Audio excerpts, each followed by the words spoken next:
I'm going to talk to you about something that takes you further into a life of purpose. Okay?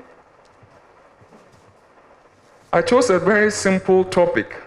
Yesterday, driving into this city, I saw that it was raining all the way until we entered this town. And it's such a beautiful city.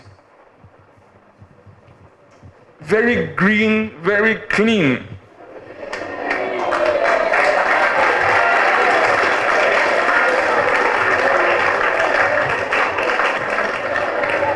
But what I'm going to talk to you about is, I titled it simply, Some People Walk in the Rain. Some people walk in the rain, okay? And others get wet. Some people walk in the rain and others get wet. When you are walking in the rain, what do you need? An umbrella. The English people call it a brolly. What else could you use to walk in the rain? A raincoat. Fantastic. You guys are bright, you see? You are prepared for life. Now, if you walk in the rain without an umbrella or a raincoat and a pair of boots, what will happen to you? You get wet. When you get wet, mommy would say something could potentially happen. What does mommy say sometimes? You will catch a cold, or you could catch a fever or something like that, right? Good. So there are some people who walk in the rain. They just walk through confidently, striding along, full of energy. But others would also get wet. And it is simple. This is a simple philosophy of life. I'm speaking to a few things. One, as a young mind, young student, preparing for that life that would enable you to walk confidently through life, and even in the rain without getting wet, you need to commit to something. Is that correct? Our parents have given us that ability to go to school, to be sitting here today, to be listening to an examiner. It is privilege, an opportunity that the junior graphic is also enabling or making it happen at a national level. You do not need to be rich, nor do you need to come from a humble background such as mine to access or get a copy of the junior graphic to read. Your schools, fortunately, are subscribing, and so you get copies in the library on the teacher's desk to go through. Encourage yourselves, your parents, your schools to get that paper to help you to enter that competition and also to put your name in the stars, okay? That's the first part. You need to commit to something. Now you know that to be very smart, and the smartest people in the land, as our examiner is smart, they are people who are curious. To be smart, you need to be curious, and you need to be continuously curious. You've seen a child growing up, right? Some of you are, 8, 9, 10 years old. So you are assuming that there are certain things you know already. But a little person who is a year and a half, 2, learning to speak, what do? What does a child do all the time? Who can tell me? Yes? Sorry? Yes, beyond the crying. When they want information, what are they doing? They always play. They play, that's fine. What else do they do? They try to talk. They try to talk, but in talking, what are they doing? Who has the God answer? Yes? They're repeating. That's fine. Something else is happening. They ask questions. Clap for him. What is your name? Amegachi Michael. Michael Amegachi. Fantastic. Young people, young little people are asking questions all the time. They ask questions. Papa, why is this thing like this? Why is your head like that? Why is your nose like this? Why is your mouth? Don't they do that? That is it. Because at that level, they don't assume anything. They are not pretending they have all the answers. Even the things that they've seen before, they would ask, what is this? You can't ask you.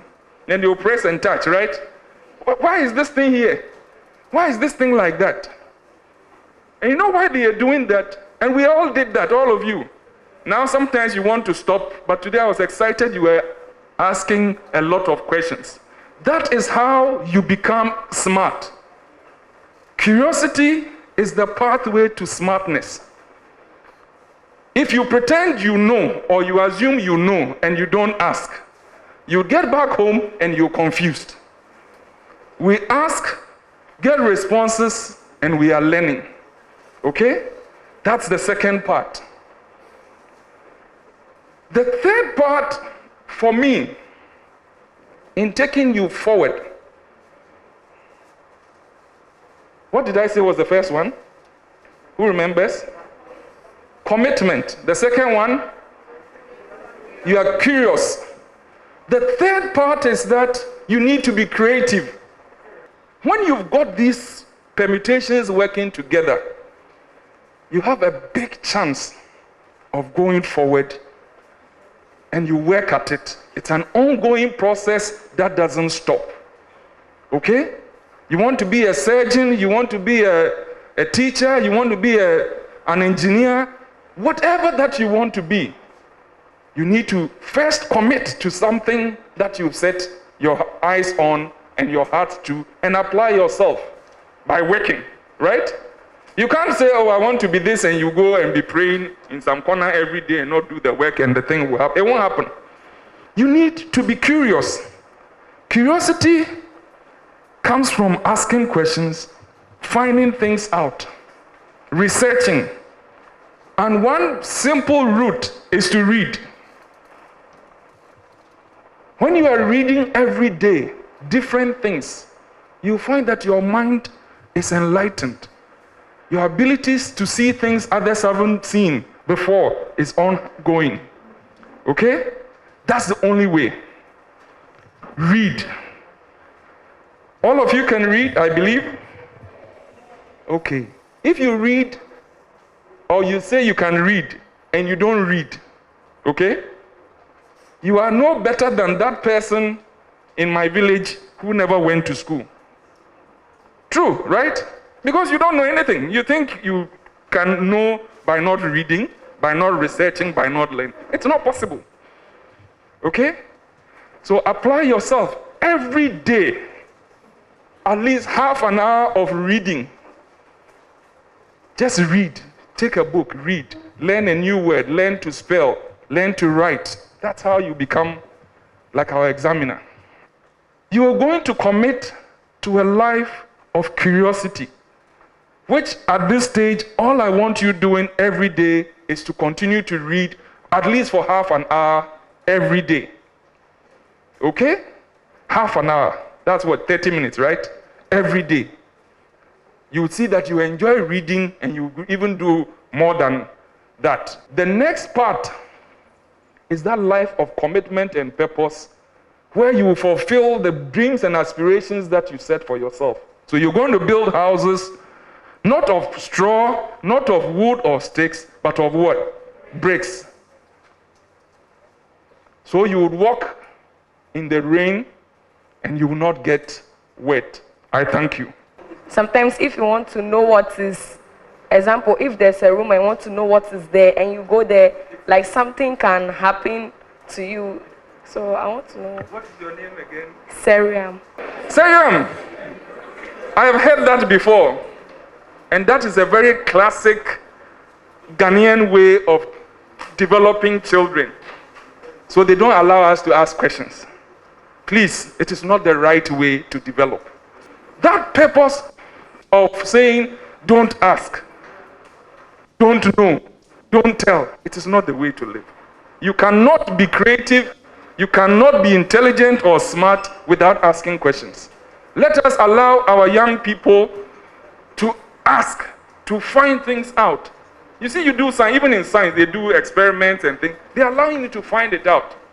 Some of them, they've even written in the textbook already that will create that. But if you haven't seen it before, you can't actually appreciate what you've seen, what you've heard. It's more enlightening than what you haven't seen or what you haven't heard or what you haven't been told of. Okay? So that one, let it go. Let us leave it in the dark ages when there was no light. Today, if our ancestors came to meet us, there's something that examiner was using to be speaking to somebody. They'll probably think the man has something. Or, because they couldn't talk, he can sit here and be speaking to his office. Today, we've kept him here for half the day. He's still been able to engage with us and probably deal with his other situations because he's enabled. That is what curiosity does. It enables somebody to create a phone, to create a computer. This is not even a phone, it's a computer. Miniaturized as it is, right? And it's a television screen. Okay? Isn't it? That's what it is. That's what we are looking for. Ask, open up, learn new things. Okay? There are obviously certain things that, as children, we are not allowed to do. Okay? For example, and I'm going to speak because there are teachers here, they'll probably be teaching you in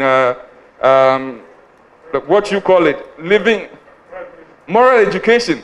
Somebody's phone is laying here. You can come and look, ask him questions, but don't put it in your pocket. When you do that, what have you done? That is different. Okay? So those kinds of situations are completely at variance with that level of curiosity we are talking about. Okay? They said you are young, you are not of age. Don't go and have sex. That you cannot do. Let's say, I'm curious, I'm going to try it. You fall out of school. You understand? Exactly. Are you satisfied?